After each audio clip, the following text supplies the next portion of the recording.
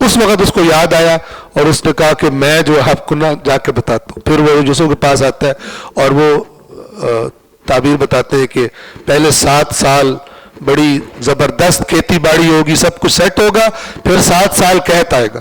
یہ ہے تعویل, یعنی حقیقت اس چیز کی کہ جو بس. اب تعویل کا معنی انشاءاللہ واضح ہے. لہذا علامہ اقبال بھی بعض تعویلوں سے اتنے تنگ تھے کہ کہتے تھے ہر قول تیرا حق ہے, اللہ سے خطاب کر کے, ہر قول تیرا حق ہے مگر اپنے مفسر تعویل سے قرآن کو بنا سکتے ہیں پابند. وہ تعویل کریں گے کہ اللہ بھی حیران رہ جائے کہ میں یہ گل کیتی سی انہیں کتوں کڈی. میں تمام کر رہا ہوں انشاءاللہ اس کو بیان کروں گا. ایک شعر فارسی کا بڑا خوبصورت شاید پہلے بھی آپ کو سنا, وہ بھی اقبال کا ہی ہے.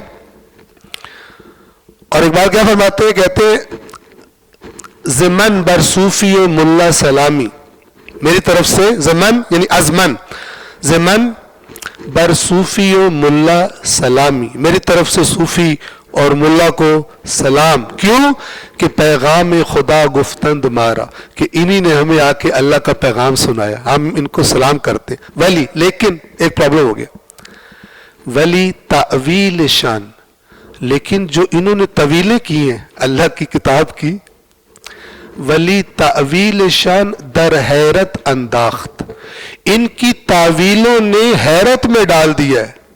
کس کو؟ ولی تعویل شان در حیرت انداخت خدا و جبرائیل و مصطفیٰ را. خدا بھی حیران ہے, جبرائیل بھی حیران ہے, مصطفیٰ بھی حیران ہے.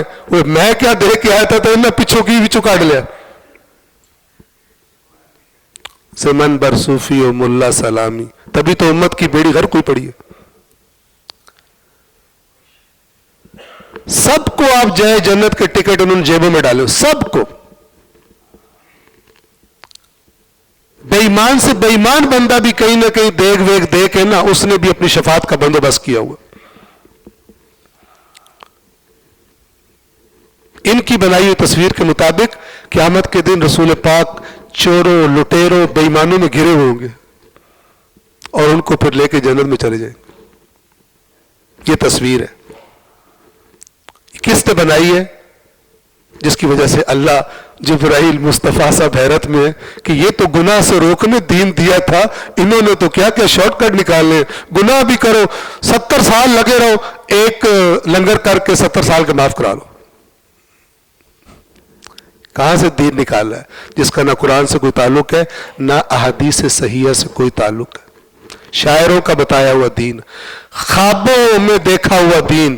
ایسا لگتا ہے اللہ رسول سے ناقص رہ گیا تھا دین, جو بعد میں ہمارے دادوں پردادوں کو خواب آنا شروع ہو گئے تھے, انہوں نے پھر تکمیل دین کی. اور دیکھیں بنیادی ترین کتاب اسلام کی وہ لوگوں کی زندگیوں سے ہی باہر کر دی. کتنا ہنر کیا, کمال ہے. یہ بھی معجزہ ہے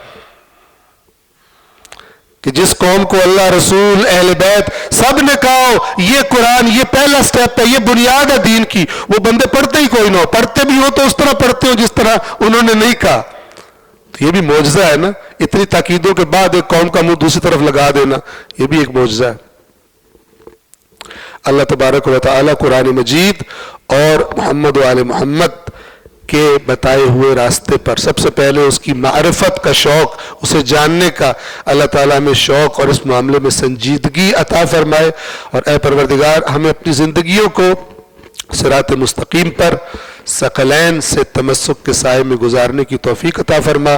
اے پروردگار فلسطین پر ہونے والے جو مظالم ہیں, جو مشکلات ہیں, اے پروردگار ان کی مدد و نصرت فرما اور ان پر ہونے والے ان مظالم کو اس امت کی غیرت کی بیداری کا سبب قرار دے, اس امت کے غفلت سے نکلنے کا سبب قرار دے, اور اس امت کو اے پروردگار اکٹھا ہونے کی اور اس امت کو اپنے حقیقی دین کو استوار اور اپنے معاشروں میں قائم کرنے کی توفیق عطا فرما. اللہم صلی علی محمد و آل محمد. بہت معذرت کہ ٹائم میں نے کچھ اوپر لے لیا, لیکن ذرا جذبات زیادہ ہو گئے تھے. صلوات پڑھیں محمد و آل محمد.